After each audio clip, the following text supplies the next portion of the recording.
We are live. All right. We're live everywhere. YouTube. Yeah, well, I'm waiting for YouTube to kick in. It says setting up the meeting for YouTube Live. Okay. It's pretty neat. We haven't done that one yet. All right. Looks like it's in. All right. All right. So let me go back to this. Yeah, I'm going to mute it right now. Okay. All right. So I muted the YouTube so I don't hear that speaking over you guys. Okay. So, all right. So let's go back to this. Anybody else in the waiting room? Nothing yet. Okay, great. All right. And, have you done a few of these now? A few? Yeah, a couple. Man. Yeah, it's a number of them a week. So I would say this is probably the 7th or 8th on this topic alone. Wow. So, yeah. It's excuse me, choking on water here. It's actually been busier now than being on really break. It's crazy. Yeah, it's the amount of stuff going on. It's been pretty. Look at this. I need getting all choked up. Your team's getting hammered in all this stuff. Yeah. We're keeping busy between doing the webinars, producing some short video content, all that stuff, writing articles. They're keeping themselves busy. That's for sure. I bet you they can't wait to get on the road. Yeah. They're going to need a vacation from this time off. Yeah. Jeez. Yeah, I've never spent so much time at home. Neither have they. All right. Probably. Yeah. It's like I want to get out of here. Yeah, I think it's week 6 now. We're into week 6. Yeah. Here in New York, so it's pretty crazy. Let's see. Got about 14 people so far. That's good. Yeah. Okay. All right. So I'm just messaging everyone right now. Okay. And they can hear us talk too, by the way, just to let you know. Good. So sure. Try to keep everything positive. Yeah, there you go. Well, just in case you guys get like, yeah, I heard this one in the office last night. You gotta have water cooler talk somewhere, Why exactly. not in front of everybody? Yeah, exactly. Oops, I lost my picture. What did I do? I don't know. I can see you again. You can see me? I can see you. I lost a picture. I moved the computer. All right, let me go into here. Oh, there you are. Okay, let's go into this. Organize tools. I got you. Hey, Donna, it's Ted. It says you stopped my video, so you can't see me. Right. Yeah. No video, no audio right now. No. Oh, no background? Well, I mean, talking about a background. I don't have. No video, no audio right now. Oh. Okay. Okay. No worries. That's okay. Well, I'll go through all the procedures later on, but just no video, no audio right now. All right. Thanks. Thanks, Ted.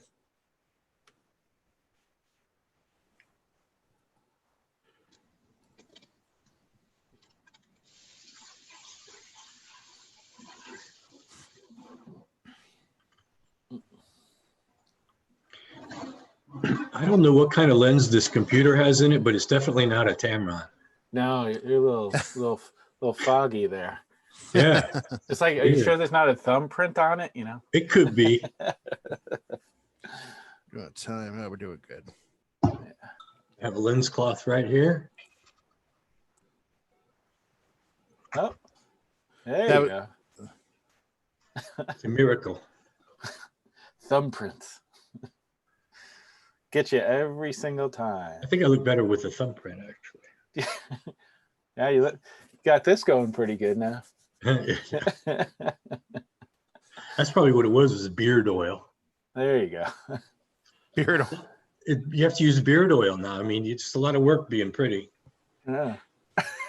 It's not easy being pretty, is it? No, it's a ton of work. All the products. Yeah, 2 hours to get ready. My barber is going to charge me double to cut this hair when this is all over. Yeah, because you can't go see him. No, her. So it's her. Well, what you do is you just barber. take a trip to Georgia and you get your hair cut there. That's true. Yeah, I could do that. So Well, hopefully soon. I think they're going to start opening things up in Florida a little bit. Yeah. You hear that, Donald? I hope so. I know he's speaking today, the governor. So Yeah, hopefully this afternoon. Yeah. Yeah. Yeah. Ours is technically supposed to end May 15th here in New York. But we'll see. We'll see how that goes. Yeah. You know, everybody's been pretty good here. They left our state parks open throughout the whole situation. Mhm. And it hasn't been too bad. You know, you see some of these scenes like in California and other places where they just opened the beaches and there's like thousands and thousands of people. Here it's been, people have been pretty good about things, you know. Well, here the beaches and parks are still closed. Are they? Is it same down in Manatee, right, Donald? Yeah, it is. Yeah, it's still closed. Emails to attendees. Yeah, the thing I like about the Eventbrite is that it keeps sending out reminders to everyone as it gets closer to the event. So Right. And for Tamron, we're using GoToWebinar, and it has that feature built in where, you know, you can time emails to go out 15 minutes, an hour. Yeah. 4 out. Yeah. Do you like that platform, Ken? Only reason why is because I've used it for so long. I've used GoToMeeting, and I've for other events that I've done in the past with PSA and some other companies and stuff. It was GoToWebinar. I just know it, and that's why. Yeah. That's the only reason. It's like anything. When you That know something, Microsoft you one stick that it. we used a while back. I don't know if you were on that call with Stacy, regarding samples and things like that. That one was No, but yeah, Teams. That one's Yeah, Teams, Teams, I think. That's good for small groups, like groups of 10 or 12. Yeah. But I think when you get over, like anything, once you get over a certain number, then other restrictions and payments and all that stuff kicks in.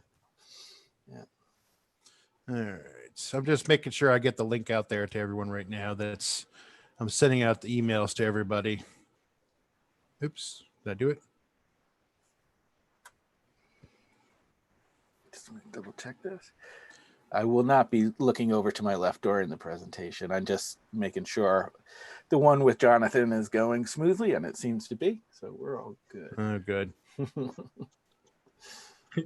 You're doing two at once?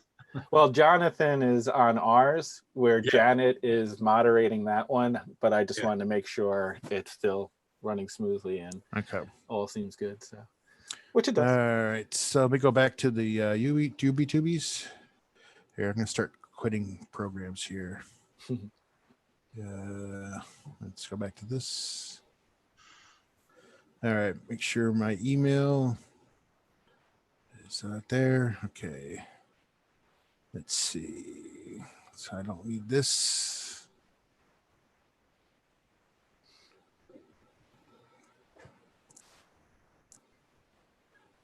Emails to attendees, Eventbrite. Close that. Close that.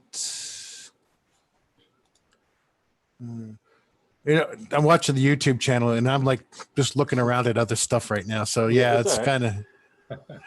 So yeah, there we go. Do you want me to share my screen at this point? This way, or? Well, yeah, we'll be right. Let's give it a second. I got 12. Okay. I got some people in the waiting room. So hang on. Let me click them in real quick. Yeah. So they're coming on in now. All right, we got up to 26 now. 27. All right, cool beans. There we go. All right. Ticking up. Yeah, we got another 7 more minutes before we're supposed to officially start. So hang tight, guys. We still got more people coming in. If you hadn't seen the in the chat, if any of you who are already here in the chat right now, you'll see there's a link for the YouTube. I would copy and paste that, or copy it somewhere, just in case you get kicked out from the Zoom event for whatever reason, technical difficulty, whatever. You'll be able to see it live on the YouTube streaming. And I posted the link in the chat of the here. I'll repost it again at 2:30 as we keep admitting people in, and you'll see it keep popping up.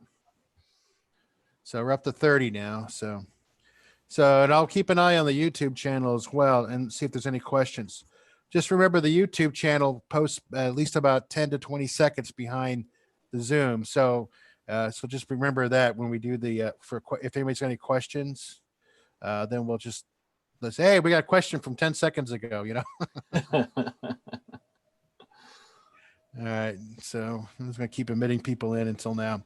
Okay. So everyone just hang tight, be patient. We'll be getting started here shortly. And I'll do all the introductions to everyone, though I'm sure you've pretty much figured out who's who right now. So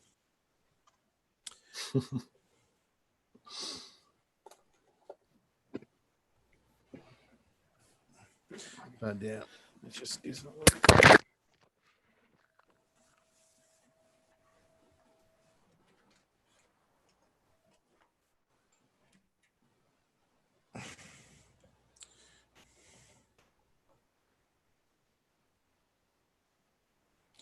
all right, people are slowly filling in. There's George, there's Bruce. Let them in. It's almost like I'm reading. I don't know if any. This might be dating me, but I don't know if anyone out there remembers the Romper Room programs when we were kids, watching all this stuff. And so I can see Bruce, I can see Betsy, I can see Deborah. I think they were just making up random names, right? Yeah. Just make sure everyone's got their video off at this time. So make sure all your videos are off, because I don't want the screens to keep jumping around off of Ken's image. So that he's going to be. Should I turn mine off too? No, right now we'll leave it on, that we can all talk to each other, and also people get familiar with the faces. People are talking about Yep. this shot. I really want to start bringing out texture and skin. Then a hard light's going to do that. A hard is light that? I have no idea what that is. micro shadows when it falls, when the light cascades down. Where's that coming from? Who's got their audio on? That's me. I'm gonna. If I bring it down while I'm playing with them, then it's going to wash out all that. Here, Bruce, you muted now. Yeah. Yeah, when I get started, I'm going to mute everybody. Everyone's got to be muted right now. Yeah, that's funny. Bruce was listening to Jonathan Thorpe, the other one that's going on. All right, everyone's muted right now. No video. Everyone's muted. No video. No nothing.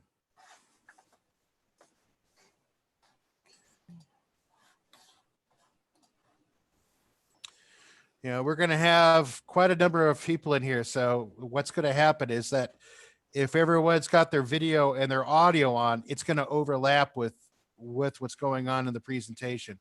At 2:30, we'll go over some of the more the protocol, what we're going to do for questions and stuff like that. So just be patient. We're just going to wait for more people to come on in.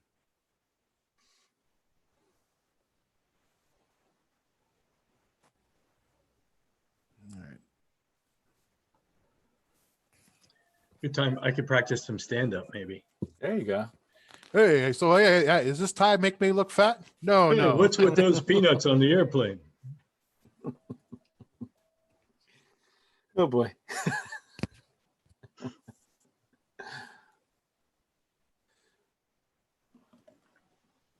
What's your favorite joke, Jeff? I don't know. It's a mixed crowd here. Yeah. But I was a big fan of Rodney. Okay. Yeah. You know, like the other day, my wife called me at work to say she couldn't stop thinking about the last time, or I called my wife to say I couldn't stop thinking about the last time we made love. She said, "Who is this?" But up, somebody's, I guess, looking at us without video and audio, so I'm not sure what's going to happen with them. I'll message them and make sure they got the link. Mm-hmm. So let me see if I can message them. Oops. Where did they go?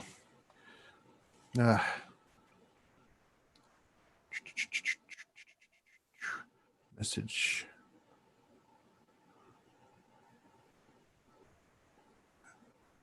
I can't do it. Apparently, I can't message them. We're up to 43. Oh, we lost one. Nope. It was that bad joke. Yeah, probably.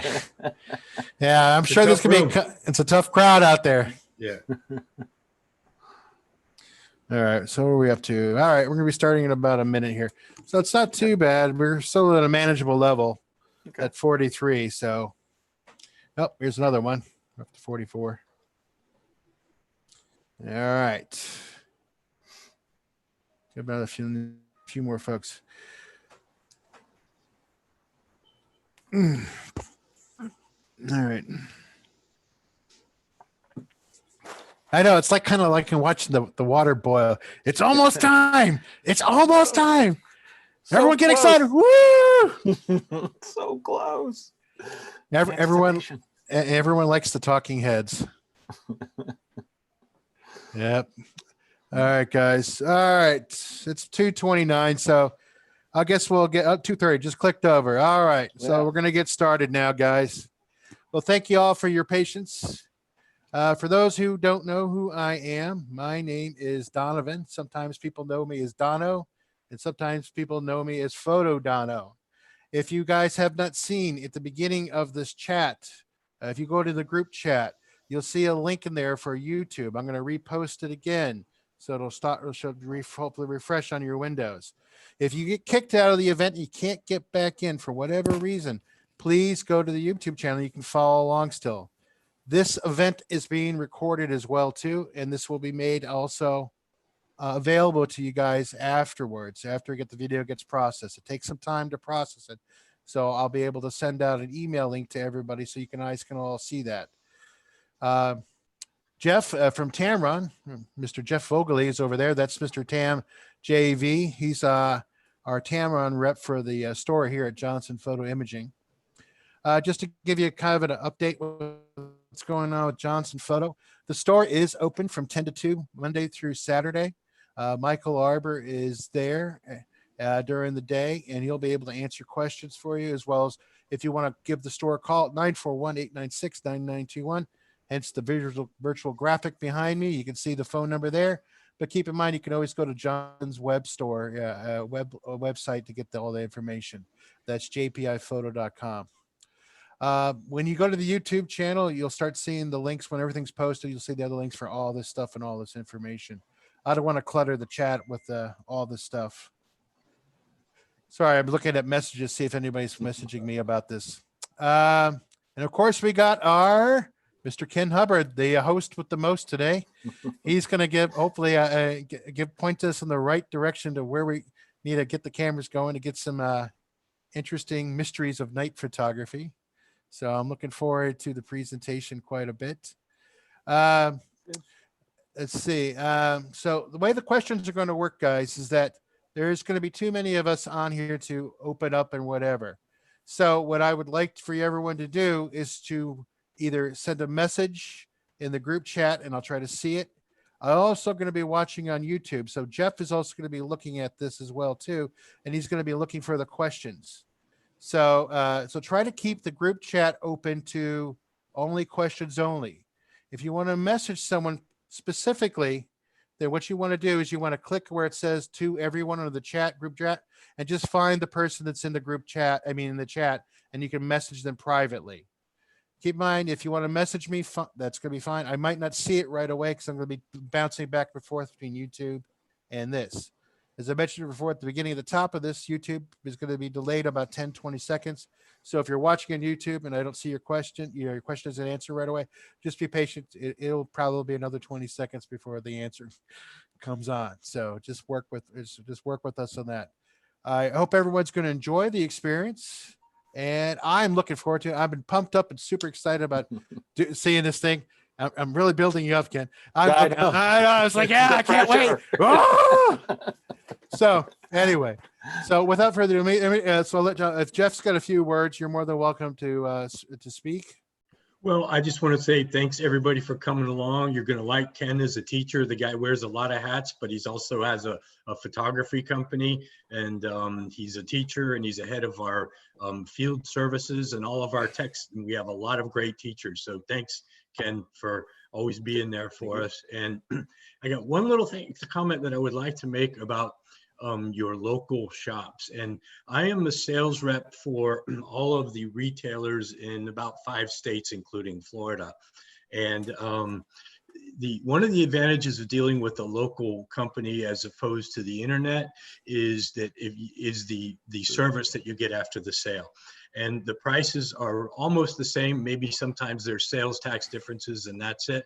But for that, if you have an issue and with a product or something and you need help getting it solved, when you go to Dono or Michael at JPI, they come to me. So you get me, which I have an inside, to everybody in the company.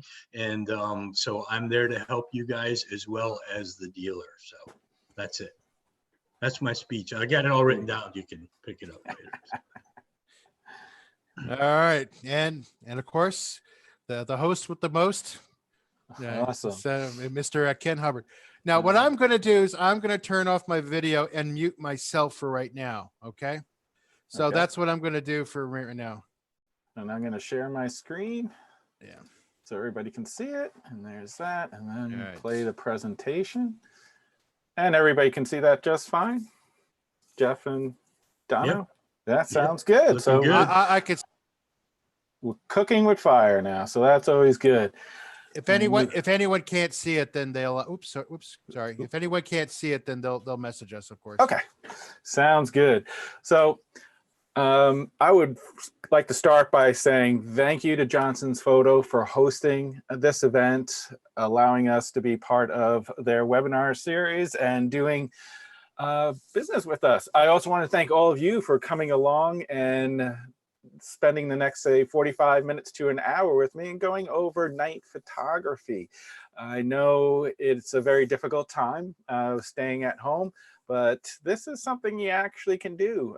There's not many people usually when you're out there shooting at night, so you can keep that social distance pretty easily with it. I actually went over to my local beach a couple of nights ago and shot some night stuff, and I was the only one there, so it was kind of cool. It was nice and relaxing getting out of the house. So this is definitely something you can do.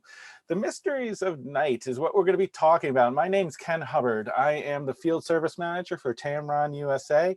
And what does that mean? That means I have a tech team of about 7 members that we go around the country teaching seminars, workshops, you name it, we do it. We trade shows, we're out there in front of everyone. Unfortunately now, we're stuck at home, but we're still in front of everybody via the internet. So that's kind of cool. I've been with Tamron for 19 years and loving it, and because it allows me to travel and take pictures of some great places. So some of the things I'm going to be talking about tonight, and this is some of the most important things about night photography, because a lot of people think of night photography as something extremely difficult. Oh my goodness, I got to know all these different things.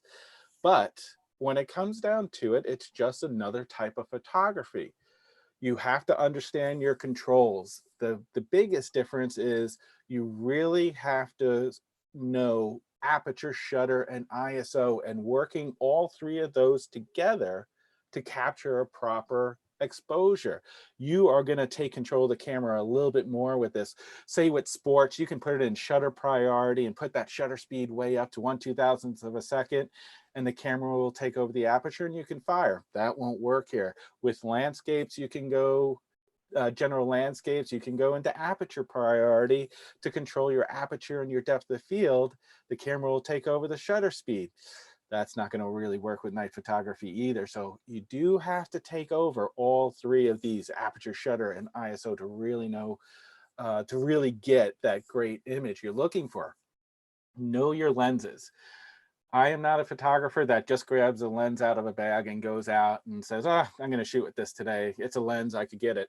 No, for any type of photography, any night photography, I'm very lens specific because I'm looking to create different dynamics with different types of lenses. Do I want wide or do I want a little bit more telephoto? What is it I'm trying to create? So knowing what lens to use for what, extremely important as well. I'm going to tell you what's in my bag, what I bring with me to capture these nighttime images. I'm going to talk about the difference between sunset, blue sky, and black sky, the different times of night. What happens to light as you get deeper and deeper into the night.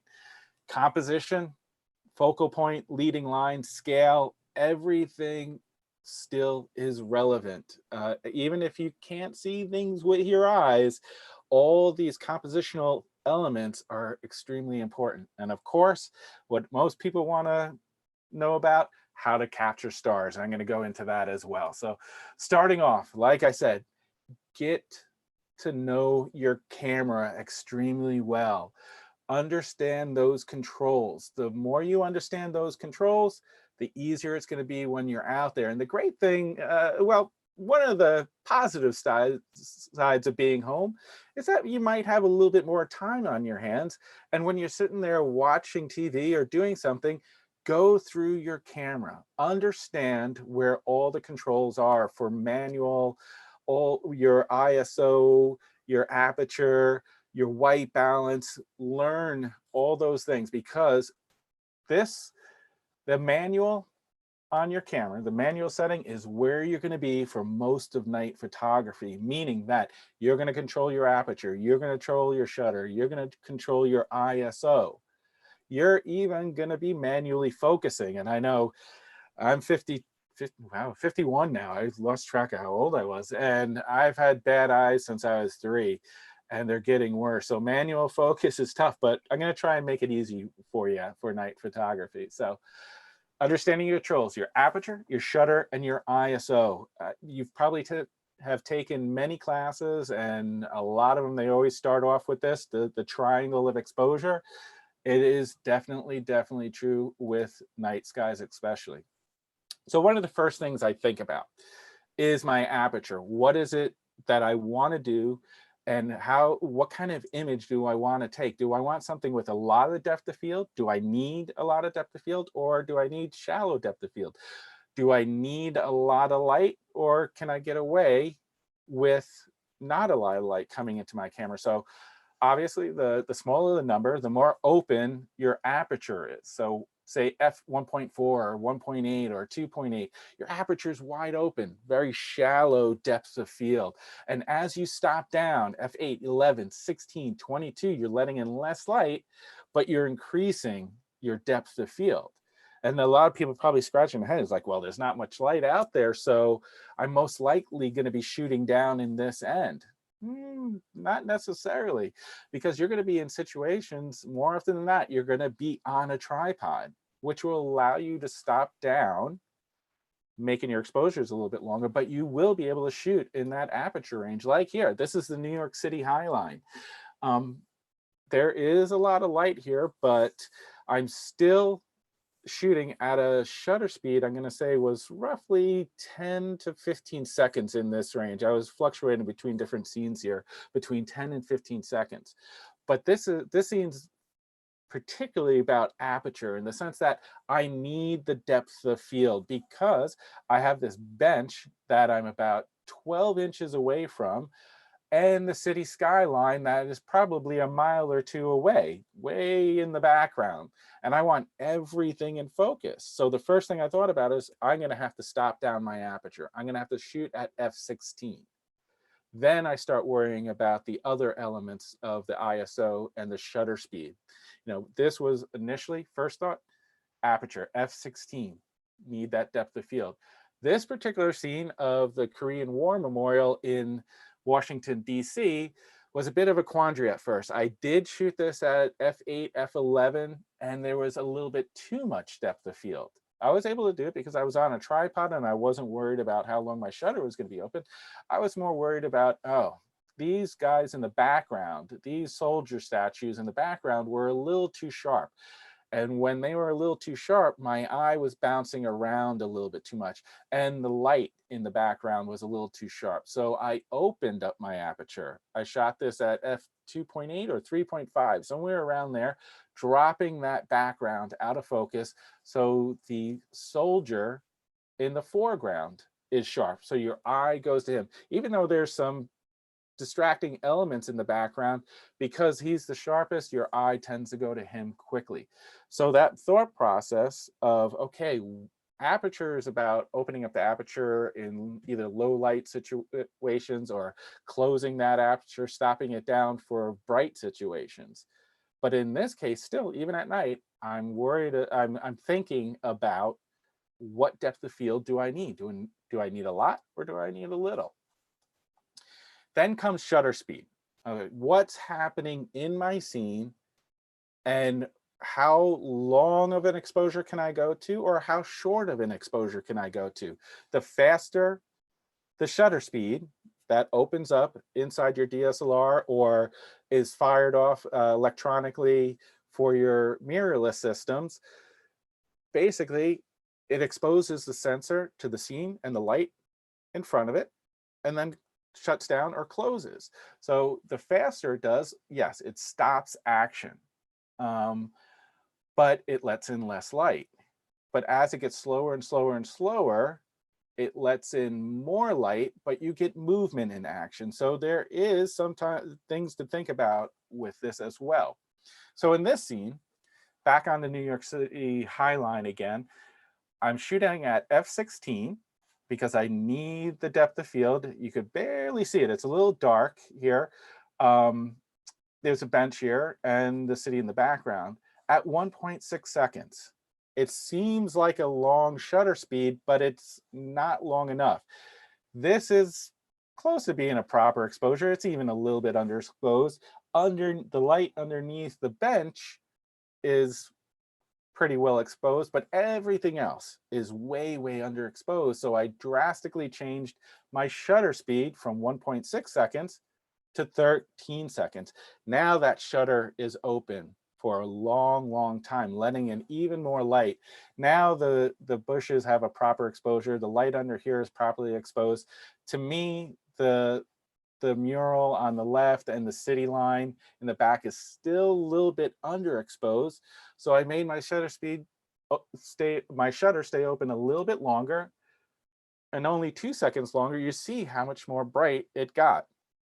And believe it or not, even in night scenes, you can overexpose. To me, this is a little too bright. You're losing the mood of night. So there is a balancing act there. You know, even though this technically is properly exposed and back here is properly exposed, it's a little too bright. You took away the mood. So look at what you're doing and what actually looks right.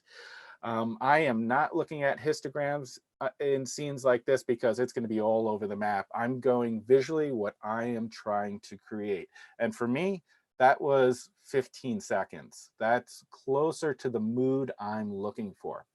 The other nice thing about these long exposures, and besides being able to open up a scene, is we talked about movement.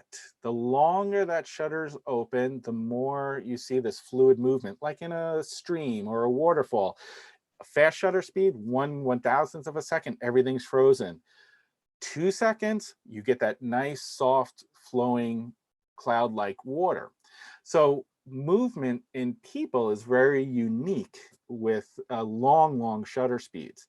Hey, This hey is, Ken. yes. Oh, sorry. There's a question from Mark D. Okay. Would you consider bracketing that night shot? You know what I do is I don't necessarily bracket, but I will take multiple exposures. So I probably took, I'm going to say overall, because this was an educational thing, I took probably be about 10 images. But once I have my setting, yeah, you could call it bracketing. I do one at about 12 seconds, one at 15, one at 18 or 20. So technically, yes, it's bracketing, but you know, I will go under and over by, you know, a little bit, just because I just don't trust my LCD screen on my camera, and histograms are a little bit tough in scenes like this. So yep, technically, I guess you could say I bracket. So that was a long way of going around that. Also, there's a Glidden Martinez who is asking, will you consider focus stacking? Focus stacking. You could do that, sure. I don't, for two reasons in this case. One, I'm on a tripod, so I'm not so concerned about how long my shutter speed is going to be. I actually want it to be a little bit longer, and I'm going to go into that explanation in a second. Plus, I'm using an ultra wide angle lens here, the 10-24 at 10 millimeters. The nice thing about ultra wide angles is because of the angle of view that it also has a very large depth of field. So I don't really need to focus stack in a situation like this. The reason why I want longer exposures here as well is because what I was about to say about the movement. Here, you're not, with a long exposure and people walking by, this is in New York City High Line, and there's probably 15 people that walked by while this exposure was going, but they kept on moving. And the nice thing is when they keep moving, they do not show up in the scene. If they came in and they stopped, or like this person here, she's just kind of sitting there, then they show up. But for the sake of this, they kept on moving. The only place where you see them is, I believe you guys can see my cursor. So you can actually see a couple of legs. And you see the people that are close to this light. What's happening there is that as people walk and you have a bright light source in a scene like this, because your foot actually stops for a second, like a microsecond, that light hitting it created that ghost-like effect because of that very, very minuscule amount of time that they stopped. If they were over here where there were people, you don't see them at all because they're in the dark and they kept on moving. So kind of a neat situation there. Thank you. Yep. And now that you can see, she left. I do like to tell stories about some of my images. I do not show it anymore, but here you can see there's this woman here and she has that stroller. There's also this kid over here that's standing on the bench. He was running around at one point and she was kind of grabbing at him. And I took an exposure, and when the exposure came up, all you saw was her bottom torso, no top half, and a stroller. And it kind of freaked people out a little bit. They're like, why is there a pair of legs sitting on the bench? And I had to explain that's because she was going forward and back the entire time my exposure was going on, but her legs stayed still. I bring it out for Halloween for people, but outside of that, I try not to show it anymore. So movement, again, for long exposures. Here you have it again, a long exposure of about 15 seconds as the clouds are moving through Rocky Mountain National Park. We had a nice clear sky and we got some images, but as the night went on, clouds started coming in, still trying to create some interesting images. The scene this direction isn't overly exciting without the stars there, but with the movement of the clouds gives it a little bit more. So a 15-second exposure captured that movement in the clouds.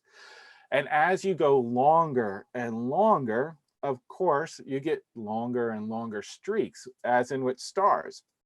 In the case of this, to get star trails, you need very long exposures. You need to go into the hour plus time period to get these lines as long as possible to get the circular motion.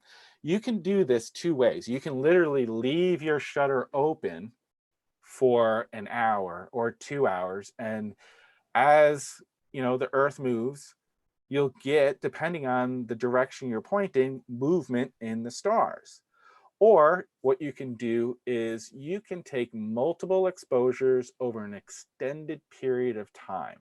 So in the case of this was a 20-second, if I shot this as a 20-second exposure, what I would do is take a 20-second exposure every 25 seconds over a 2-hour period, and then go to software like Star Stacks, put them all together, and then you'd get the circular movement.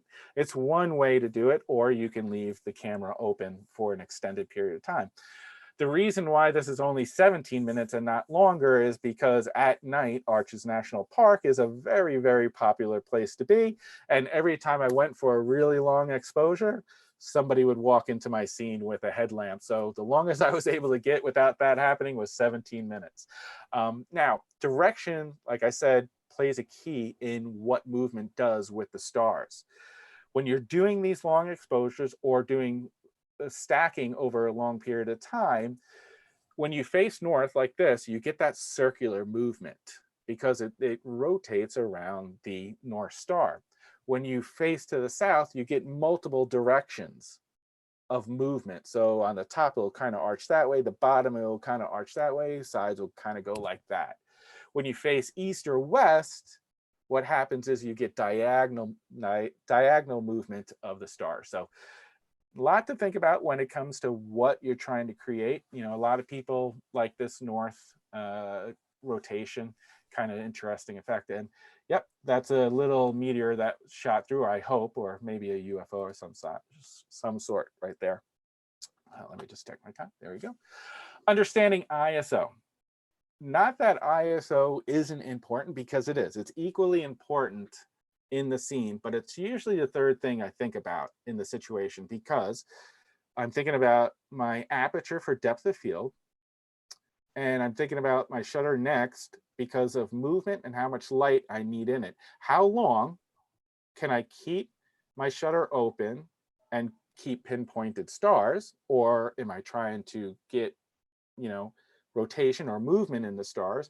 Is there movement in the scene that I need frozen, or is there movement in the scene that I don't mind if it's off? So that's why aperture and shutter are the first two things I think about, because I'm trying to kind of segment it down and then adjusting my shutter speed accordingly, or adjusting my ISO according to my aperture and my shutter to create the proper exposure. So in this case, obviously, I can shoot, Hey, you know, hey, Ken. So, sorry. I'm sorry, Ken. I got a YouTube question, so Okay. it's probably from a couple pictures ago. It's from Aaron H. I thought the bulb would get hot if the camera was left on a really long exposure. Oh, early on in digital cameras, yeah, you didn't want to leave your shutter open for extended period of times because there was overheating. As time went on and cameras got better and better, you can leave your shutter open for longer and longer periods of time without the worry of overheating. But yeah, early on with DSLRs and digital cameras, it was an issue of overheating, and that's where I think the development of stacking for star trails first really started, because you just couldn't, you know, the cameras would overheat a little bit. The other nice thing about star stacking is that if a plane or something you don't want in the scene shows up for 1 or 2 frames, when you stack for the stars, you can actually take out that one exposure and it'll still be able to maintain a nice thing, where I had to stop after 17 minutes because people were walking into my frame. You know, if I star stacked it, then I could have just took out that frame and went on with it. So back to ISO. Thanks, Obviously, you got it. Obviously here, this is where I wish I was right now. This is Barbados, a beautiful day, bright and sunny. My ISO can be at 100. I could stop down my aperture to f16 for that depth of field I need to get the boat and everything in there. And my shutter speed is probably 1/125th of a second, easily hand holdable, you know, because of the amount of light that's in the scene. But as the light drops in the scene that you're in, then things start to change. This is Joshua Tree, and I was without my tripod and I was hand holding.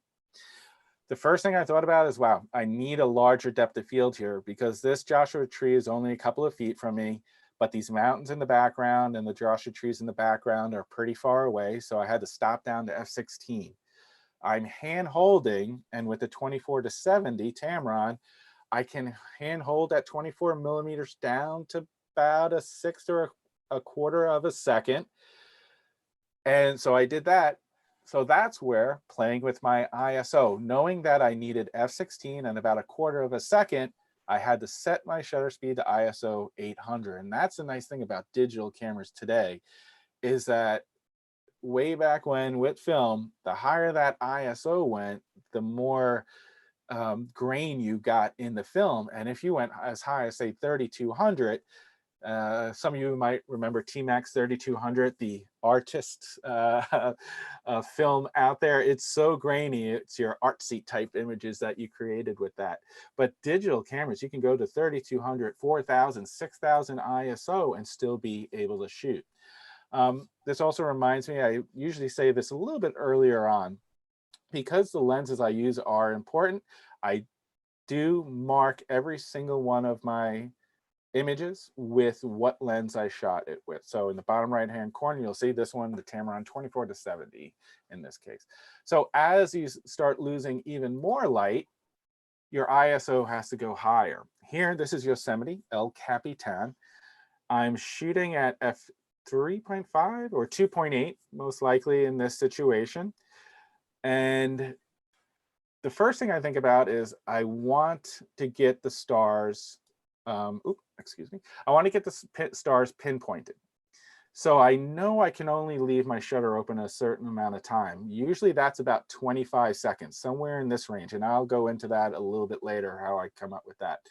So 25 seconds, I know that's the maximum amount of time I can keep my shutter open. I know I can open up my aperture to f2.8. So I have those two factors. And then to get a proper exposure, because this is a crescent moon night, giving off a lot of light, I can bump my ISO up to 1600 and get a perfectly fine exposure. So that combination of 2.8 at ISO 1600 at 25 seconds. Now, I talked earlier about depth of field and stopping down to create a larger depth of field. So I have trees in my foreground. Then I have El Capitan pretty far behind that. And I got stars even further behind that, but yet everything is in focus. Well, every lens has an infinity point, a max point of where it focuses to.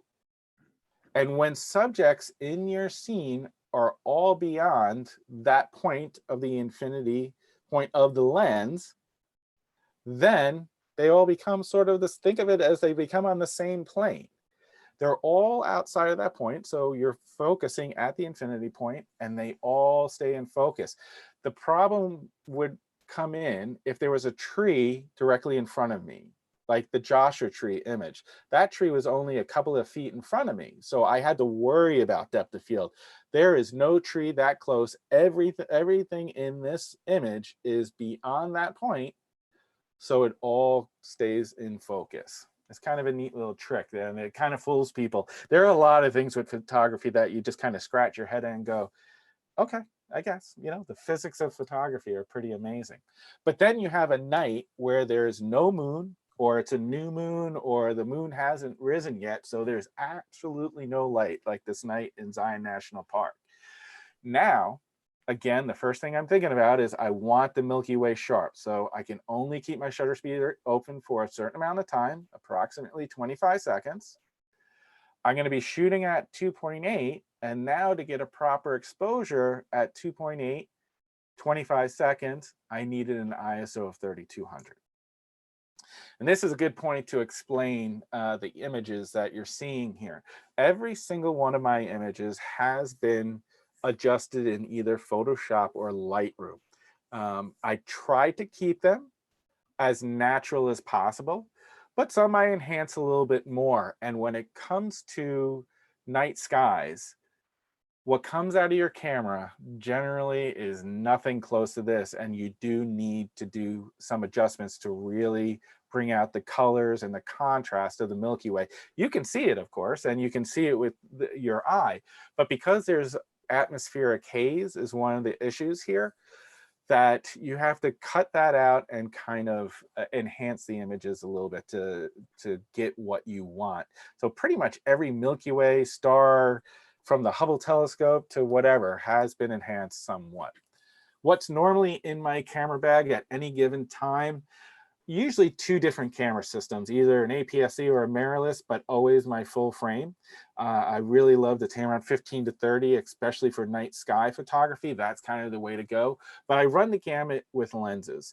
I usually bring a number of different lenses out there, 10 to 24, always an ultra wide or wide angle to close to normal, a wide angle to normal lens, a 35 prime because it's faster. It's a 1.8, so it allows me even more light and faster shutter speeds. But I don't have it on this list. Usually there is some sort of telephoto lens in there as well. And you might think, telephoto at night time? Yeah, because I'll show you some images of why. I do not bring, yep. Hey, Ken, I'm sorry to interrupt. Tony just messaged me privately. How do you know where the infinity is on your lens? Usually on cameras, some lenses today don't have focus windows, but if your camera has a focus window, there'll be that little infinity symbol on its side. And, you know, the rough point of it is usually in the middle of that point is your infinity point. Sometimes you have a little L-shaped line that comes out and that'll tell you where it is. But, you know, there'll be a symbol there. If your lens doesn't have a focus window, then you'll know just by looking through your viewfinder of when you have something close and something far away and you turn your focus ring and it goes to the furthest point and that becomes in focus, and that's as far as your focus ring can go, that would be close to your infinity point right there. Those two things. Some of the newer cameras, they do have inside the viewfinder or LCD screen, as you turn your focus ring, it'll tell you where you're focusing, but that's not all cameras yet today. So back to filters. Filters, I do not bring any filters with me. Currently, I don't. Because neutral density filters and circular polarizer filters both reduce light from going into your lens and camera. Circular polarizer will be a stop and a half of light, and neutral density filters can be anywhere from 2, 4, 8, 10 stops of light that'll take away from your scene. And you're already working with low light situations, so there's really no need to reduce the amount of light. The only times I will bring something is I know specifically I'm going to be shooting something through glass. So I'll bring a circular polarizer to take out the reflection in glass or maybe glare on something. There are specialty filters out there for night photography, both to help with ambient light from light sources, say cities that may be a little bit close, to kind of mute them down a little bit. And also there are other ones that can help cut through some of that atmospheric haze as well. So you can look into those, one for atmospheric haze and one also for ambient light from light sources that might be close by. I tend to, you know, be in situations where either I'm using the ambient light as a source that kind of adds to the picture, or, you know, I just do the adjustments later on in Photoshop and Lightroom as far as the atmospheric haze goes. Accessories, tripods, shutter release cables, and flashlights. I'm going to talk about this multiple times, and I'm sure Johnson's Photo will help you with these as well. The tripod. I cannot emphasize it enough that you should have a nice, sturdy, a little bit on the medium to larger side, so it's a little bit more sturdy, a good tripod.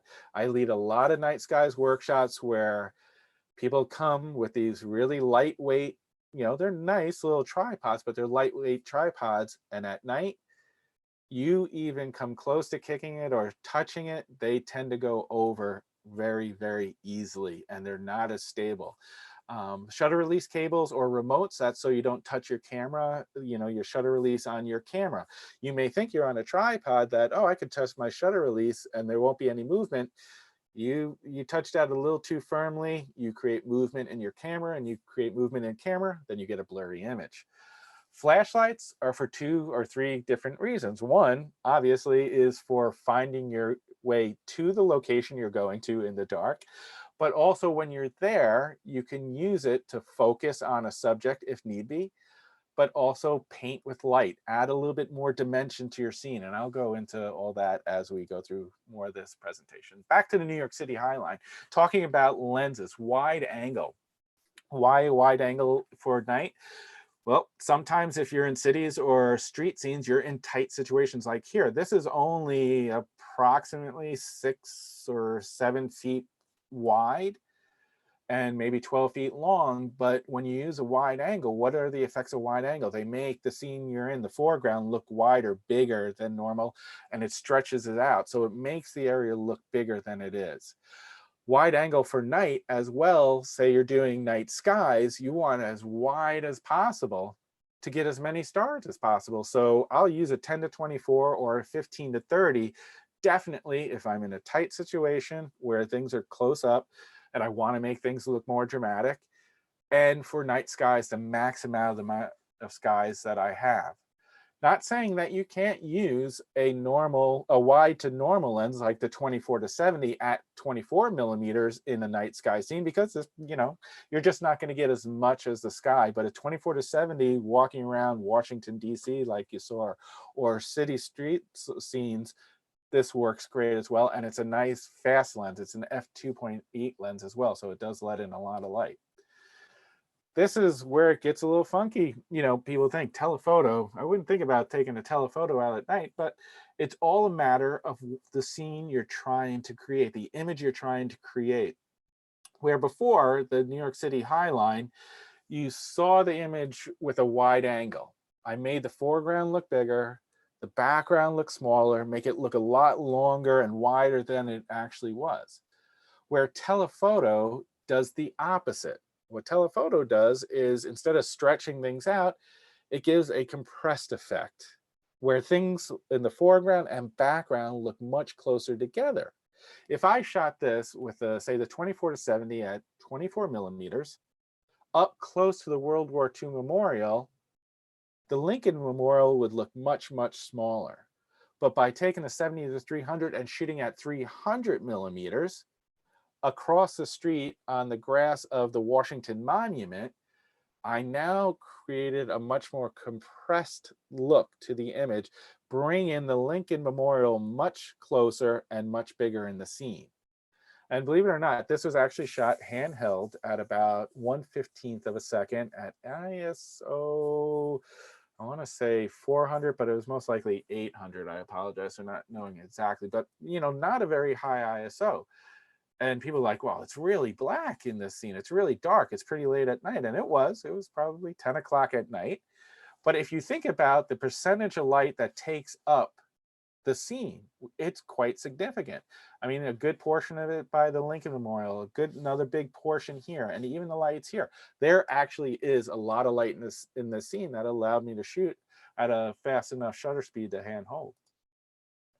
Prime lenses are great also for night, especially for street scenes. And I love walking around the cities with a prime lens because, one, they're fast. You got, say, 1.8 or 1.4 with the 35 millimeters that we have. And what that allows you to do is open up, bring in a lot of light and keep your shutter speeds up.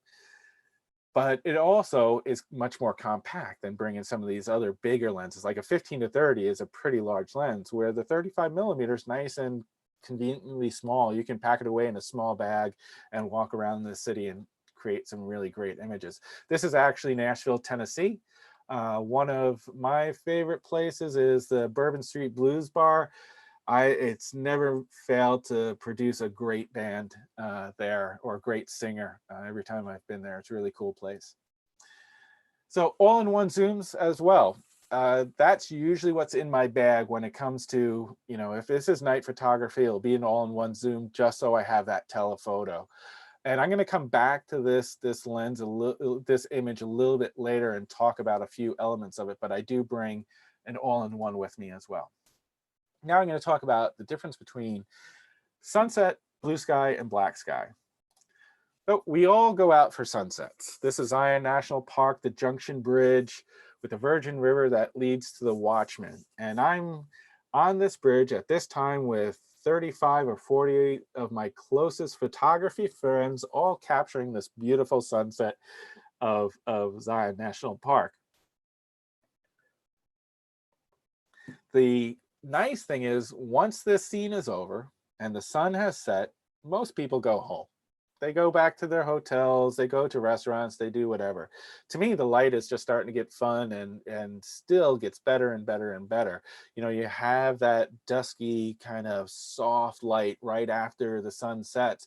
But even 2 hours after the sun sets, you get some really interesting light, especially if you have a crescent moon coming up. So what's going on here? This is about 2 hours after sunset. Hey, Ken. Yeah. Sorry. Paul's got a question. Is there an all-in-one zoom lens for the Sony A7 III? A7 III, not yet. So I I'm sure there will be one eventually, but not quite yet. We have the primes, the 17 to 28, 2875, and the 70 to 180 currently. So, but you know, since Tamron is probably most well known for all-in-one zooms, that's by far their biggest sellers, I wouldn't be surprised if it's somewhere in the near future. So just not yet. And if I could add that also the lenses that we have now for that camera, the 17 to 28, the 28 to 75, and now coming is the 70 to 180, are very small lenses and very compact and easy to carry. So it's not like, you know, back when we have these big SLR lenses and, you know, the 2.8 lenses, and they're much larger, and it's, Right. you know, 30 pounds of gear. So they are very compact now. When the all-in-one is coming, it's hard to say. Yeah. Yep. So what's happening here is I have a crescent moon 2 hours after sunset. So the crescent moon's giving me light to light up the valley. I'm in basically the same spot I was before. And even though to my eye, the sky looked black, it did. It looks black to your eye, but with a long enough shutter speed, and this was about 20 seconds, ISO 800 at aperture f2.8, with a 20-second exposure, because the sun is only 2 hours underneath that horizon. It went below the horizon 2 hours ago. It's not really that far under the horizon. It's still giving off some ambient light that our eyes just can't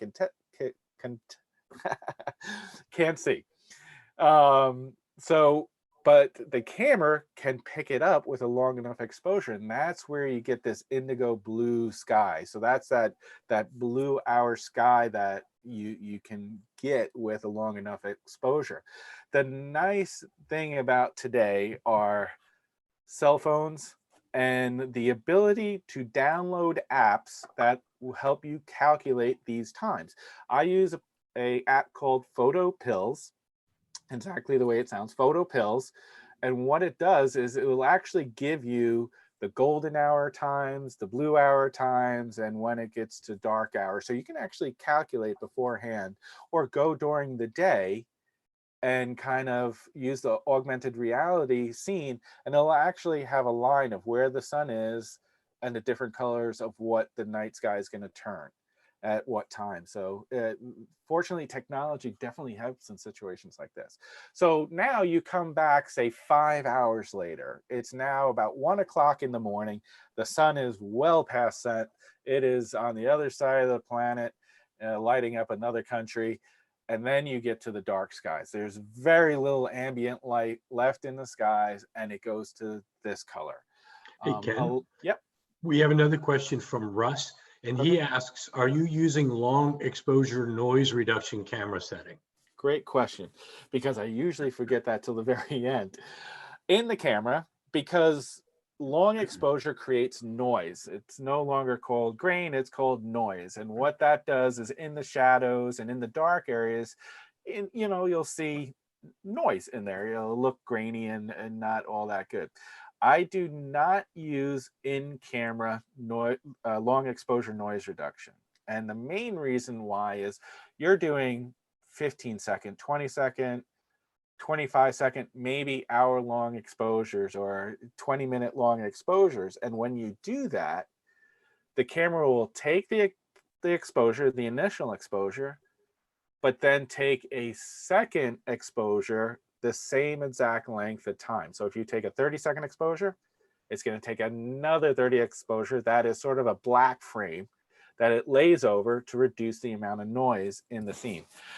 30 seconds may not seem like that long, but when you're on a rock face in Zion National Park, yep. Sorry, Russell V has a question. Do you use the 500 rule to determine your shutter speed? I'm going to get to that. So that'll be a little bit in there. So I'm going to get into that. I'm just going to quickly finish the long exposure. So you're doubling your time, and 30 seconds in the dark, believe it or not, you'll start getting a little impatient. So I just turn it off. And Fortunately, third-party manufacturers make much stronger and better noise reduction than inside your camera. So I just use DxO or Luminar or something like that to help with noise reduction. But it's, I would say, maybe only 2 or 3 out of every 10 images do I really feel I need to do it to anyway. So make your scene interesting. Don't walk away. Use leading lines, focal points, scale, all these things to create more interesting images. Here is a scene in Grand Teton National Park. It's kind of nice silhouette of the mountains in the background. I got a ton of stars. This was one of the darkest areas I've been to, and the most amount of stars I've seen besides Glacier National Park. Got a little meteor going through my scene there. It's kind of nice. But initial shot I took was, this was not lit. I didn't light that up. So all you saw was a black blob there. I ended up kind of filling it with a little light. Now you have a leading line that kind of draws you into the lake and to the horizon line. Just added a little element to the scene to make it a little bit more interesting. And I told you I was going to come back to this. You have a couple of things going on here. Leading lines and leading lines with focal points. There's no real focal point here. My leading line goes to the horizon, goes to the silhouette, but there's no defined object here that I go to. It's just kind of that horizon line, which is fine. It doesn't have to, but some images need a focal point. So here I have a leading line of the wall and the lights reflecting in the wall up to the monument, and then another leading line coming back down with the lights itself that lead to my focal point. This guy touching the name on the wall. I took 2 or 3 images without him there. And then he asked if he could go into the scene. I asked, do you mind if I take your picture when you walk in? He said, no. Much more impactful image having it there. Without him there, my eye just bounced back and forth on that line and just really didn't stay anywhere. Him, it went up and then came back and stayed here. So look for focal points. Sometimes images work without it, but other times you do need it in there. Play with scale. The St. Louis Arch. Nighttime with the arch getting really down low. Remember, wide angle lenses make that foreground look abnormally big. This is a big structure, but it doesn't dwarf the city the way it's represented here. I mean, because I'm so close to it and the angle that I'm shooting at makes it look dramatically bigger than the city of St. Louis itself. So play with scale in your scenes as well. So now I'm going to start moving into night skies tips, and I will get into that 500 rule within the next few sections here. You're going to have to set your camera to manual focus, and you can start with that infinity point, but I'm going to go into manual focus a little bit more detail in a few seconds here. Shutter release. Have a cable or remote. If you're using an old-fashioned cable and you don't have a lock in it, if you don't want to hold it for 30 seconds, just get some Velcro or gaffer's tape to lock it down so you don't have to hold it the whole time, or, you know, when you're doing those really, really long exposures, because most cameras only go up to 30 seconds. And beyond 30 seconds, if you're doing these minute-long or hour-long exposures, you're going to have to either hold it or tape it down or something. Turn your VC off in your lens. Your VC, your image stabilization, your vibration reduction, whatever it is. Tamron, it's VC, vibration compensation. The reason why you turn that off is because when you put your camera on a tripod, it's very still. And when those mechanisms look for movement and don't find it, they create their own, and then you get blur in your image. So you get like these little check marks in the stars and stuff like that. Know what you want to shoot before you shoot it and be patient. I cannot preface it enough to go out and scout in the middle of the day. Find a location where you think will make a great image for night photography. Use the apps on your phones to help dictate that, but go during the day. This way, you know all the elements that are going to be around you, in front of you. You know, how close are you to a cliff? Or is there a really great foreground subject that I'm going to need to paint with light? Just don't go out in the middle of the night and wing it. You're going to be much more successful scouting out and knowing what you're going to shoot. And once you're there, be patient. This is not fast photography. This is not sports photography where you're blasting off 1,000 images in an hour. This is, you know, maybe a dozen or 20 images in an hour that you're taking. So it is a patient game.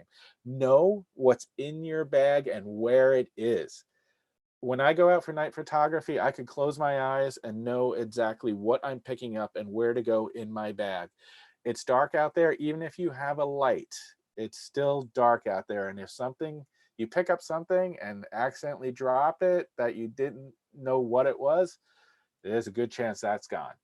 So know what it is and where it is, so you're picking up the right stuff all the time.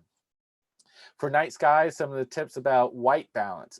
Yes, if you are shooting in RAW, which I highly recommend you shoot in RAW because you are going to be manipulating your images in Photoshop, Lightroom, or whatever you use, you can use auto white balance, and that's fine because you can change it later on. I shoot both RAW and JPEG. I just like to... Hey, Ken. Yep. Sorry, Tony had another question. Can you go over that point number 2 about taping Velcro again? I guess you missed it. Yeah. The video kind of cut out a little bit around there. Not a problem. Your shutter release cable, 2 reasons. If you're doing long exposures, and actually we got a section of it, so it's good to repeat. If you're doing very long exposures, your camera only has settings for 30 seconds, up to 30 seconds. You hit it, it'll keep the shutter open for 30 seconds and close. After that, it has a bulb system where you have to hold that shutter open physically. And if you're doing an hour-long shutter for, star trails, if your shutter release cable doesn't have a lock on it, that's where the Velcro or tape comes in to tape down that. But also, if you're doing these long exposures and there's a little bit of wind out there, and this is the part I forgot to mention, a little bit of wind out there, you don't want that shutter release cable to hit your tripod. It may seem like a little bit of vibration, but any vibration in such a long exposure creates movement. So what you can do is put a little bit of Velcro both on the shutter release cable and your tripod legs and just Velcro it to there. This way it's not swinging, not banging around. What I tend to do too is I wrap it very tightly around the ball head of my camera, so only a little bit I'm only using a little bit of that shutter release cable. So I'm sorry, I got another question here from Margaret Lanier. She says, on windy nights, do you keep the VR on? No, no, it's always off. What I make sure I do is I make sure my tripod is weighted down somehow. And the little more hefty, little better tripods usually have a clip in the collar that you can hang your camera bag or a weight from. So if there is wind at night, what I do is I take my camera bag and the clip that's on the bottom of the collar, I hang my camera bag from, and that will make it steady enough. Turning on the VC will create movement inside the lens itself. So VC, anytime on a tripod, turn it off. So white balance, like I said, some of the starting points. If you have a Kelvin scale, 3,900 for the Milky Way. Just moonlit night, 3,000.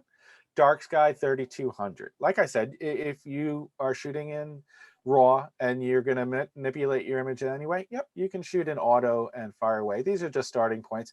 If you don't have Kelvin, I notice on most cameras going to the fluorescent preset works out pretty well as well. Gets you pretty close. So here, shooting at roughly 3,900 ISO to take out some of that yellow and green that's in the sky, making it a bit more bluer, a little nicer. And then, yes, there is editing afterwards as well. Experiment with your images too. Night photography and sky photography is not just about the Milky Way. There's interesting images out there, especially if there's a moon in the sky. And the brighter the moon is, say going from a crescent to a full moon, the brighter it gets, the more reflective it is, the less you're going to see the Milky Way. So don't stop that from going out and taking images. You can use the moon to paint with light, like you saw with Yosemite and El Capitan, or even street scenes. But in this case, this is in Apalachicola.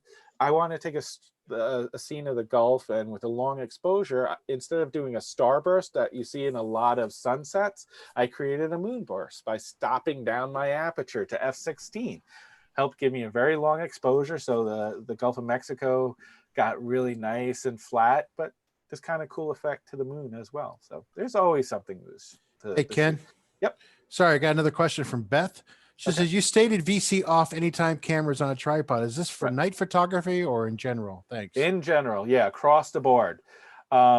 It's a safety zone to prevent any shake within that element inside of your lens. So it's night photography, landscape, sunset, or photography, anything like that, especially when doing a little longer exposures. And longer, I mean even down 1/4 of a second, 1/15 of a second.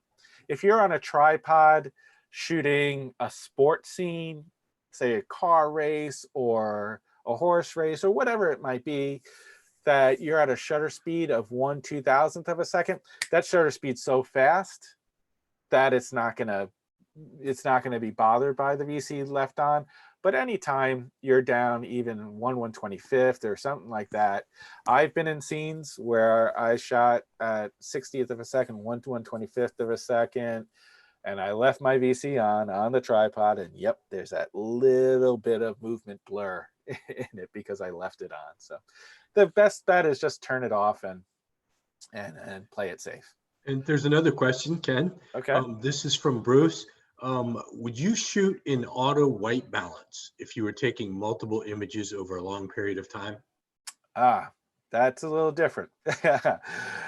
Auto white balance over an extended period of time, you run into a slight problem because light changes and color changes over time, like even in the sky. I showed you, what happens from, sunset to blue hour to stuff, but the light and the colors will still shift. You can do it. It's just going to create a little bit more editing later on, but I would prefer, and I will at that point going into manual to stay a consistent white balance if I'm shooting over an extended period of time. So yeah, when you're doing that, you throw in the risk of, a couple of those frames just being way off, and to the point of, well, that's going to take a lot of editing. To control it, I'll be in manual. That's what a custom white balance. So, working the scene. There we go. Back-to-back questions threw me off for a second. Work the scene. Don't take one and done. Take as many images as you can. And even if you come across a scene that you're just like, I'm not sure I like this, but it's kind of interest to me, shoot it. You never know. So this scene, I spent about 2.5 hours walking up and down the High Line with my camera and tripod, taking different images. You saw these two already, but then I came across these chairs, and and this is a case where I thought it worked and it didn't. I went back and I was like, yeah, no, it's not really working for me. Then I came across another scene that I was just like, I kind of like it. But the next day when I showed all the images of people, I showed it to about 10 people, and all 10, this was their favorite image. I didn't think of it as my favorite image, but when 10 people say, wow, that's really the best, that's really great, I love that one. Okay, yeah, you go with it. Sometimes you're your own hardest critic, and you lose sight of what other people might like. So focusing at night. Okay, hopefully I took some of the mystery of night, and there's still some more details to go over after this, but hopefully I took some of the mysteries out, and you realize that, okay, I just got to know my camera. I have to know how to manually expose here. That should be relatively easy enough to learn over time. Focusing at night is just difficult because it is night and there's a lack of light. It's just a little bit harder. But what we do for night photography, especially the stars, what we do is we find the brightest star in our scene, and that would be that one right there. So I get my camera all set up, my exposure where I want it to be, everything's set. And then I turn on live view. and I don't zoom on the lens, so 15 to 30, I leave it at 15 millimeters, but with the live view on, the live view zoom on the back of the camera, I zoom closer and closer to that star. So I actually see that star on my LCD screen, and chances are it's a little bit fuzzy. And as you turn your focus ring, you'll either see it get a little bit more fuzzy, and if that happens, start turning the other direction.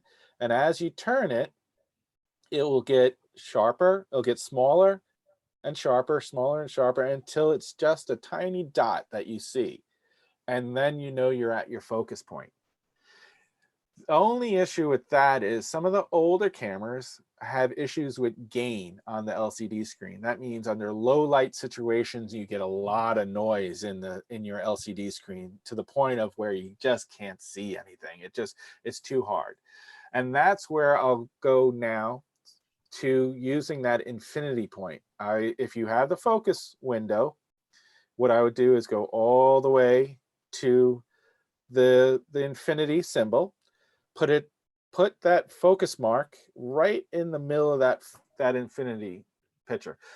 What you're going to have to do, this is going to be trial and error. So you're going to take a picture, zoom into the LCD when it's ready, see how sharp it is. And then if it's not tack sharp, you're going to have to slightly turn your focus ring one direction. Hopefully you picked the right direction and it got sharper. If it got softer, again, you know you're going to have to go the other direction. It may take 2 or 3 shots to really fine tune it, but you'll get there. You'll get it sharp. And then what I do is I tape it down, with tape. This is why having some gaffer's tape or something, I tape down my focus ring so I don't move it once I have that focus point. So I'll take this scene for a while. When I move to another scene, then I'll refocus again and take that tape off and refocus again. Hey, So Ken, we got a couple back-to-back questions here about the focusing. From Bruce, he wants to know, how do you set your LCD screen? And Guy Johnson wants to know, how about manual focus assist? Manual focus assist, as in, I'll start with that one. Manual focus assist, as far as you get sort of that red or yellow, whatever color you pick, to show you where you're focusing. That works. Say if this scene that's on the screen right now, all these lights are off and there's just a couple of key lights around, that would really help, because if you want the statue in the middle there sharp, focus assist will work in the sense that, okay, as you're turning it, you'll see the red outline effect. Go to that and do it. The stars, it's been a little hit and miss with me. When I try to use it, say when the 7R3 I have, it's been a little hit and miss, where doing the LCD has been dead on. And the first question was again? It was, how do you set your LCD screen? I'm assuming to help you focus. Oh, basically you just turn it on. So you turn live view on, and what will happen is, as you zoom in, now that you have your camera face towards that star, as you zoom in with the button, you'll see that star get a little bit bigger, bigger, bigger. And that's what I mean by it. It's all turning your live view on, so your LCD screen becomes active, and then use the zoom button on the back of your camera. I wish I could say on the bottom left-hand corner where it is on some cameras, but it's usually in a different spot on different cameras. But just zoom in the LCD screen until you see that dot. Hopefully that answers the question. Well, Bruce has a follow-up. So he said, brightness of the LCD screen, is there something you can do to increase it, I guess? I guess you can increase it a little bit. I try not to, because I'm usually shooting with other people, and when you have that LCD screen on and it starts glowing, it does create light. So I tend to keep mine in where I normally do. But if you need to brighten it, you can brighten it a little bit. So yeah. All right. So focusing here, this camera in this scene, it's nighttime, but there's tons of light. So yeah, I can even autofocus. I can pick my point, say right here, using a 1/3, 2/3 rule for getting some depth of field, stopping down my aperture. I get this nice burst effect in all the lights by having to stop down the aperture. I also have that nice depth of field here. So I focus right here, and because there's enough light, it actually can autofocus. But if all these lights start to dim, and I just have a few key lights again here, what I'll do is I'll take out my flashlight, knowing that I probably want to focus somewhere around here. I'll take my flashlight and put it on that subject that I want to focus on. And one or two things, if I have a bright enough flashlight, I might be able to autofocus, but at the very least, I'll be able to manual focus. And again, yeah, if you have the sensor for when you're looking through your viewfinder, that it tells you with the red or yellow outline that that's in focus, that will work as well. Now, I know I had this question earlier. So you're talking about this exposure time of 25 seconds or 20 seconds, allowing the camera to capture a proper exposure, but keeping those stars sharp. This is where the Milky Way 500 rule comes in. And it's not a steadfast rule because there's a few other things that are involved in the movement effect of stars. But what the Milky Way 500 rule helps you do is calculate how long you can keep your shutter open till you get movement in the stars. So if I'm taking the 15 to 30 Tamron at 15 millimeters, I divide that into 500, and that gives me roughly 33.3 seconds. More often than not, excuse me, more often than that, that is a little bit too long of a period of time to keep it open. It just gives me a rough idea because declination and your angle from the solar equator affects it as well. I do not like doing math out in the field. I do not want to over complicate things. So I just quickly do this. Or again, in PhotoPills, which makes that app so good, is they actually have a thing you can put in your focal length, your declination, and it'll give you the exact amount of time. I'm not always sure what declination I'm at, so I just use this rule. In other words, you know, again, if you're using something besides a wide, you go more toward a normal focal length, say a 50 millimeter, and you just want the center of the Milky Way. You divide 50 into 500, that gives you 10 seconds. That's the max amount of time because of magnification in the lens that you can keep the shutter open. So the more telephoto you go, the shorter amount of time you can keep that shutter open because of magnification. So accessories and flashlights, I talked about painting with light and using that as a tool. So here, this is, again, Zion National Park. You saw the image earlier. Nice silhouette. I kind of like it as a silhouette. But after I took it as a silhouette, and this goes back to shoot multiple images, try different things. Don't accept just one single image. After I shot this one, I decided I wanted to paint this with light and add a little bit of light back here as well. So I moved back just a little bit, change my angle just a little bit as the Milky Way was moving through the sky. And I end up throwing a little bit of light on here and just a touch of light in here. So I have two different densities. This I wanted to remain darker than this one. I also, it's important not to paint your subject that you're photographing in your scene from directly behind your camera because it produces very flat light. If you throw the light source directly in the same view of your lens and your camera, it'll create very flat light, no dimension to the subject at all, and it'll basically look like you cut the subject out and placed it in the scene. It just won't look very natural. So in this case, because it's a 25-second exposure, I have plenty of time to hit that shutter release, or if I have a remote, I could do it with a remote, and move to the side of my camera. I'm about 20 or 30 feet away from my camera, off to the side here, throwing light in from this direction towards it. And what that does is makes highlights and shadows. And here, this is a little lighter than this. It creates more depth to the subject. So paint with light as well. Hey, I got a question from that was sent to me privately from Larry Kerfs, and there's another comment out there as well.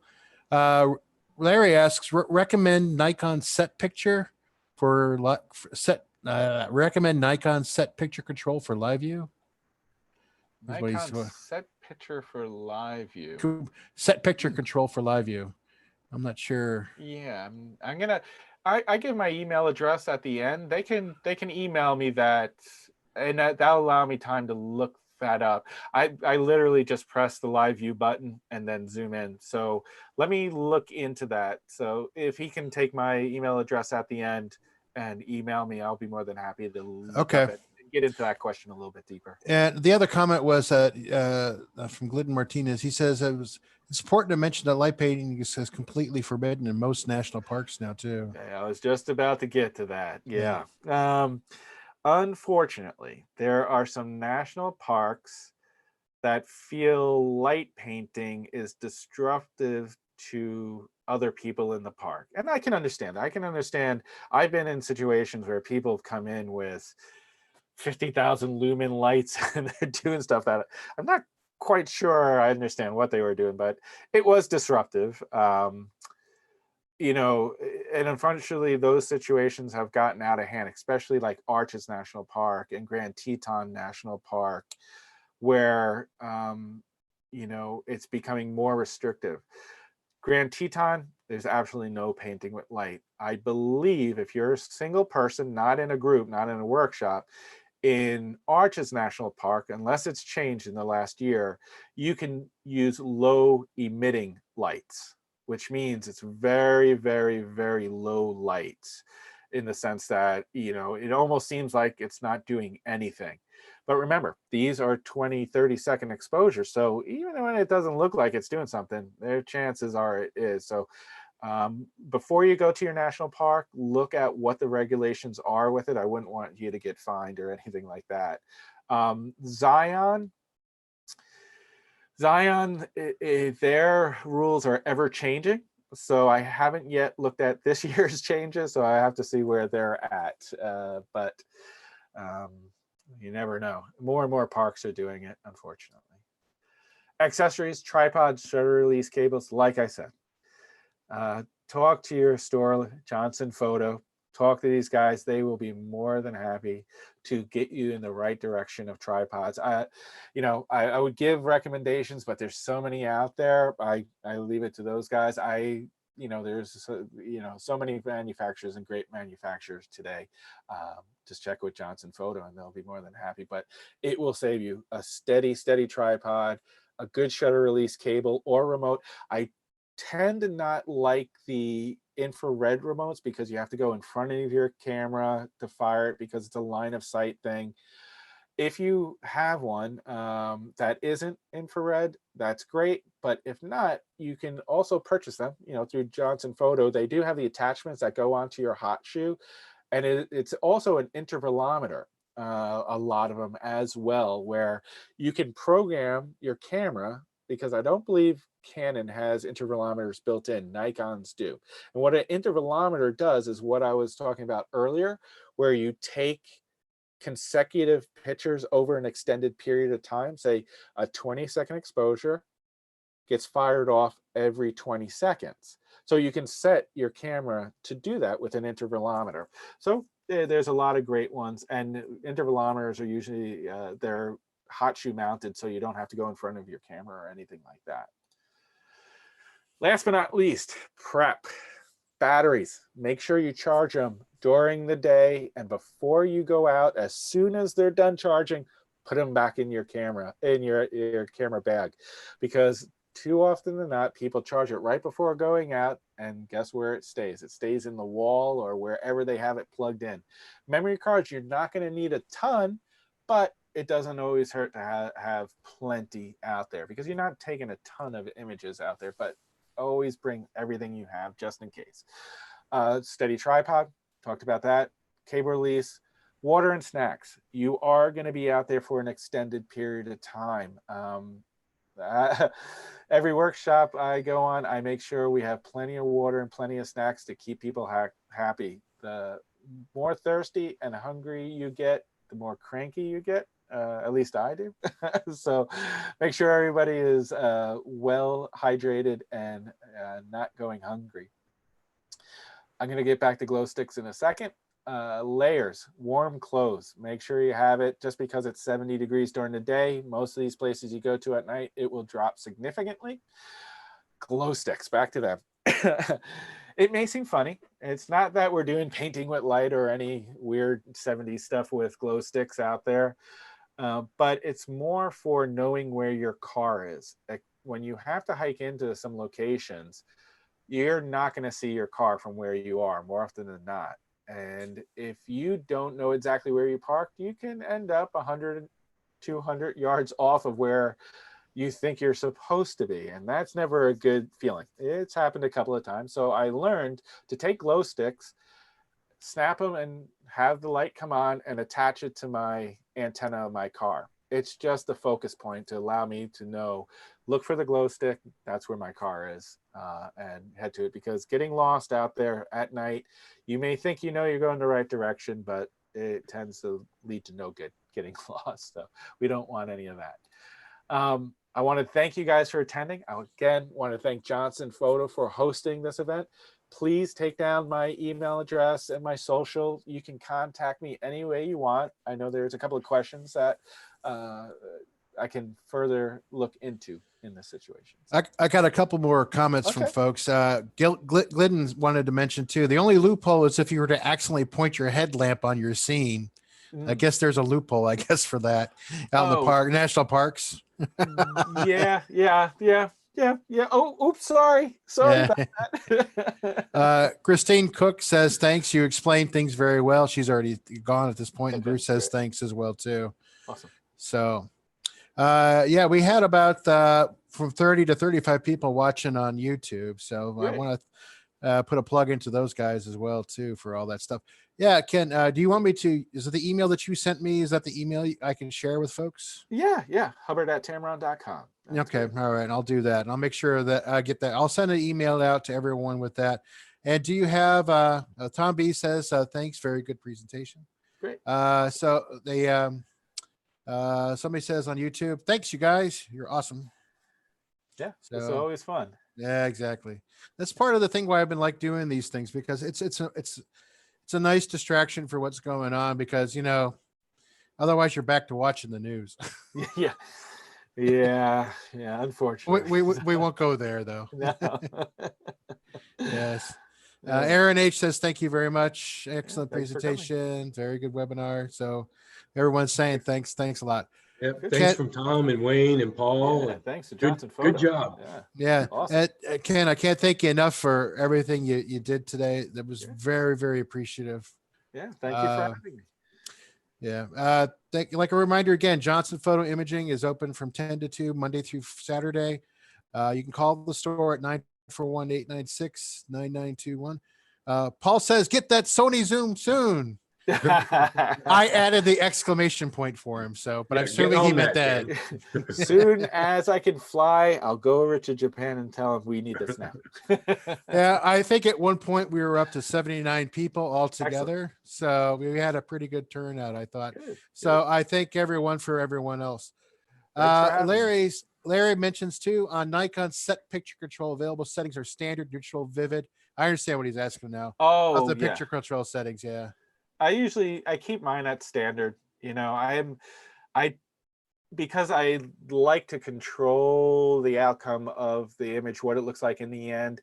Some of those other presets are like the vivid are a little too much for me. I like to keep it pretty straightforward. And then if I need to bump up color and stuff like that, I do it later.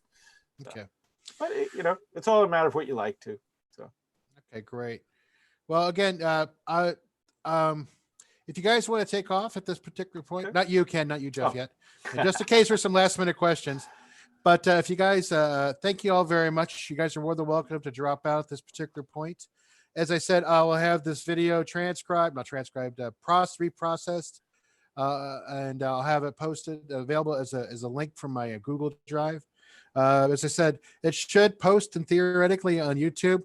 You'll just have a half-hour witty banter between the co-hosts. Very exciting. Yeah, I know, exactly. Jeff stand-up. Yeah, exactly. And well, you missed it earlier. Jeff was playing guitar earlier, so that was fun.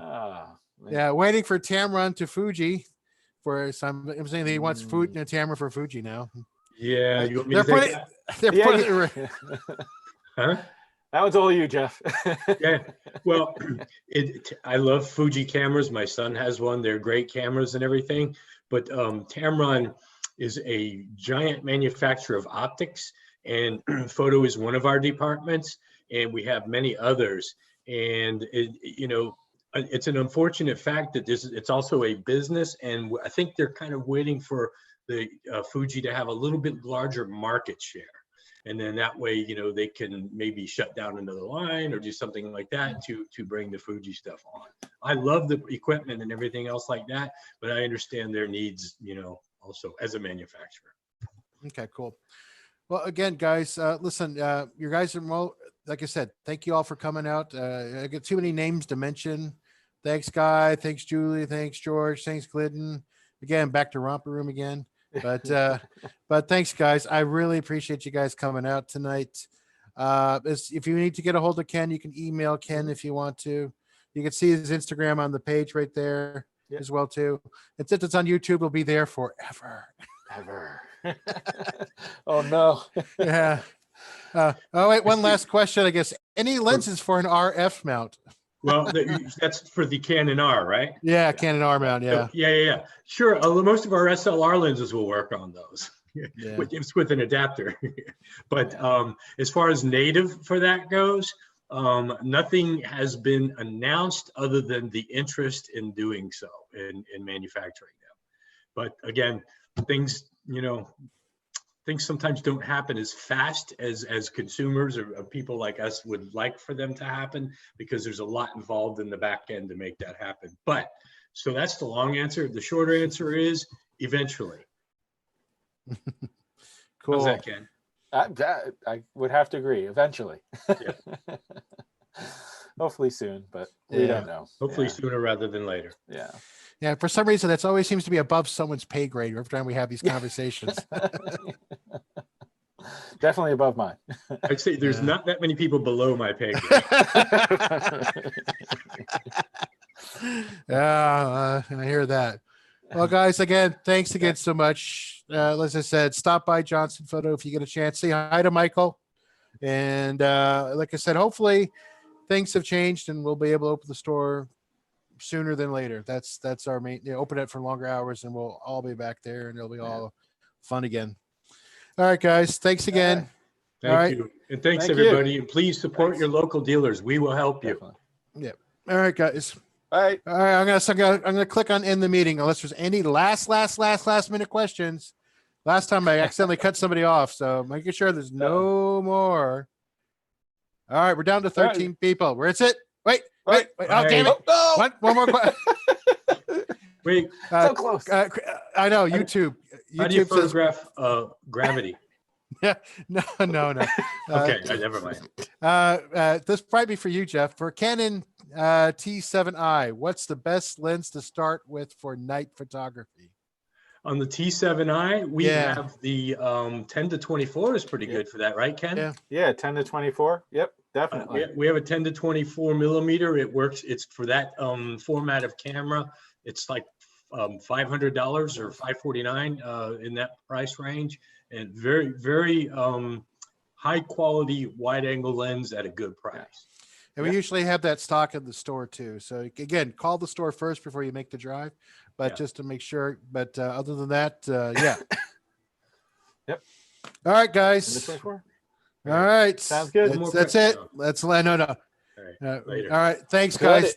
Cut it. Thanks. It's cut. Bye. All right. Bye. Bye. Bye. All right.